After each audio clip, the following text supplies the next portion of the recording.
Hello everyone, welcome back to the E-rate training for fall of 2016.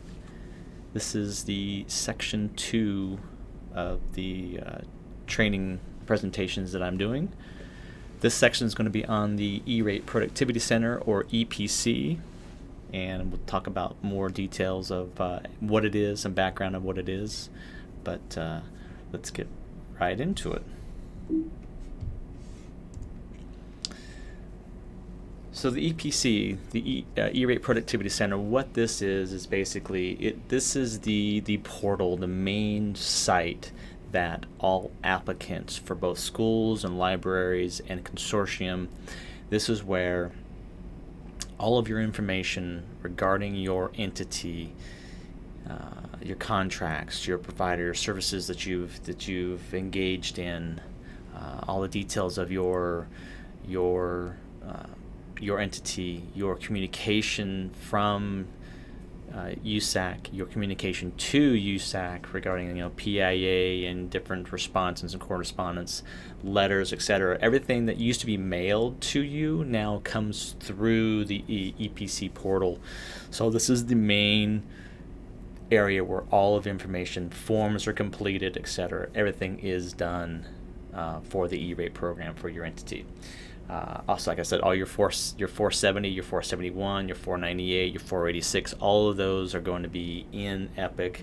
There are a couple forms, the Form 500 and the Form 472 were done in the legacy system this last year. Those will be going and coming forth into the Epic portal for this coming funding, the funding year that we're in, so you're able to utilize those forms here. Probably, my guess would be in the new year, calendar year, some point in January, February. My guess that those will be implemented into Epic. So I wanted to just kind of give everybody an idea of kind of what Epic look like and the different pieces of the page and the functionality. Some of this information, or some of the way it's laid out, is not real intuitive as far as the naming schemes that they use, but so I want to kind of describe each piece of Epic and where to go get certain pieces of information and where to look out for certain information, etc., etc. Just kind of want to get an overall explanation of the site. So across the top, when you first log in to Epic, you have a menu bar across the top, and each one of these have different things that are contained within. For example, we'll start from the far left, the news tab that basically contains anything that was used to be mailed to you now is sent and delivered inside the news tab. So it'll be like a running information piece for you and all your FCDLs, your funding commitment decision letters, acknowledgments of your forms, etc. All that information will be coming to you through the news tab. Next to the right, it would be the tasks. Now this is where, like, for example, if you were to start a certain FCC form, you save and close, you didn't really you couldn't finish it at that point in time due to you had to step away, or you needed more information to complete it, etc.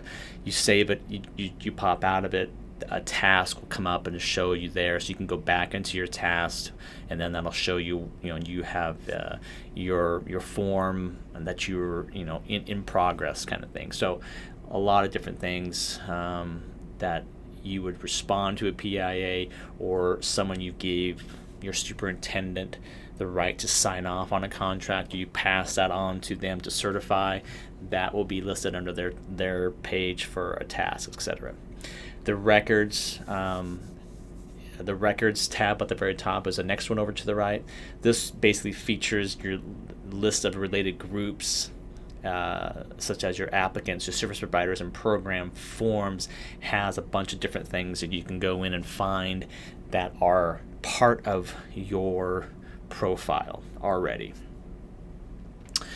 As a kind of a quick shortcut, reports at this point in time is limited to RAL modifications and your landing page. So if you're somewhere in Epic, you can go to reports, come into and click on my landing page. That takes you back to your main page.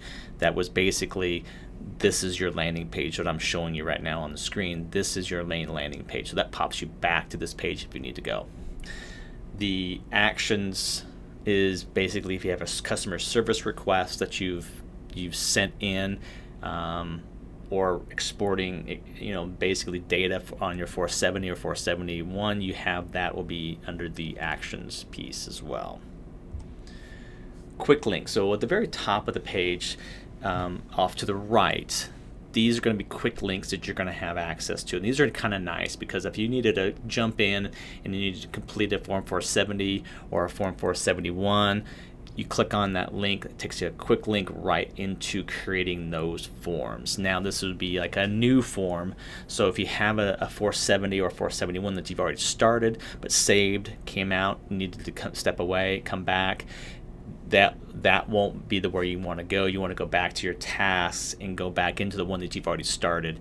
This one is to create a new, fresh form, for example. Manage your users in your organization. You can manage your organization itself, make sure your entities are all listed correctly, etc., etc. And then use it like contact us, like if you're asking a question, etc. on some of that. Notifications. This is where your FCDLs, so you got a quick little glance tool to find out, what was my FCDL for a specific funding year? You can go into that, or you need to find out what your 486. You've already submitted your 486. Did I remember to do that? This is where you find out if you did or you did not. It'll have that information in there as well.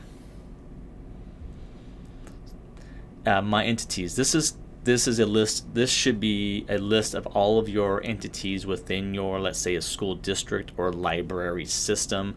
So if you have a parent-child relationship, your district office, let's say, is your parent, and all the schools within that district are the child. All the children, etc., should be listed in here, and also the parent will be listed as well.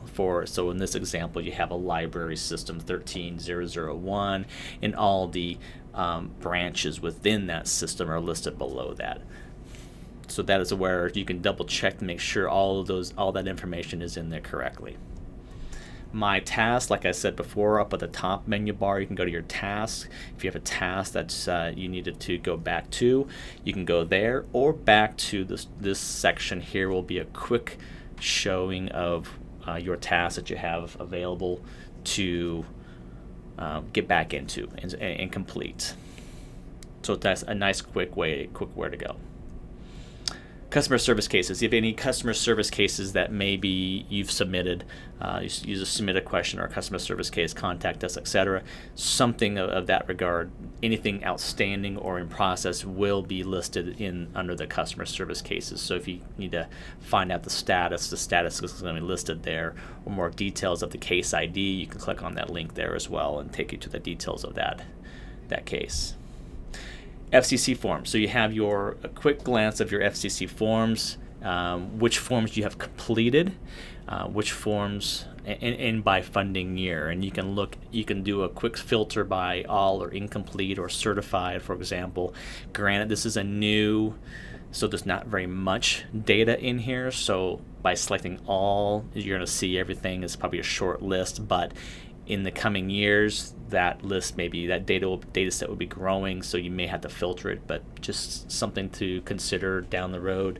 It gives you a quick glance of your form, how you filled it out, what details you needed to backtrack and double check a couple things. This is where you go and find that form and get those details.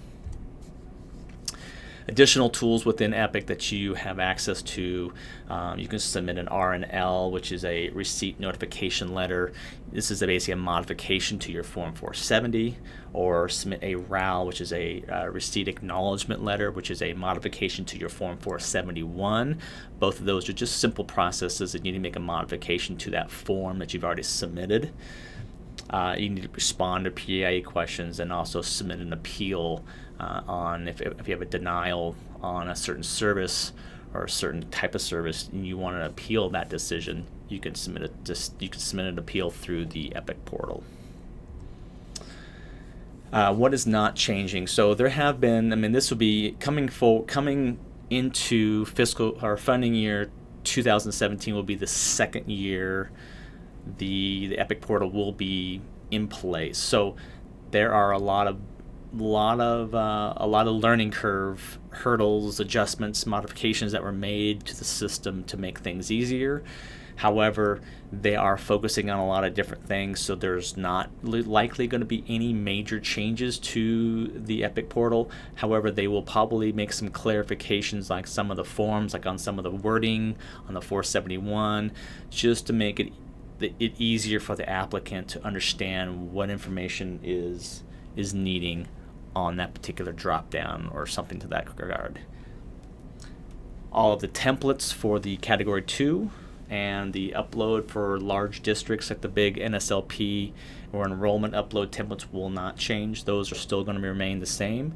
The framework itself, like I had mentioned, is likely not going to make any big changes probably until funding year 2019. That is when USAC is determined to have the functionality as it should be designed, or their vision to be accomplished for the EPC portal for applicants to be more smooth than it is, not as clunky in that regard. So a challenging first year, but definitely some areas they're going to focus on and make some expansions and some design changes, etc., but likely nothing major in the next year or two on that. So that was the Epic portal. Just wanted to give a high level breaking it down, each section, each piece, what each area focuses on, where to find information, where to go and complete and change and modify different pieces of information inside your profile. So hopefully that was worthwhile. This is my information, contact information. You're certainly, if you have any questions that you have on the Epic portal or anything within any of these slides, this same slide will be at the end of each one. This is how to get a hold of me if you have any questions regarding anything in Epic or anything from the E-rate standpoint. So again, thank you very much and hope you have a great day.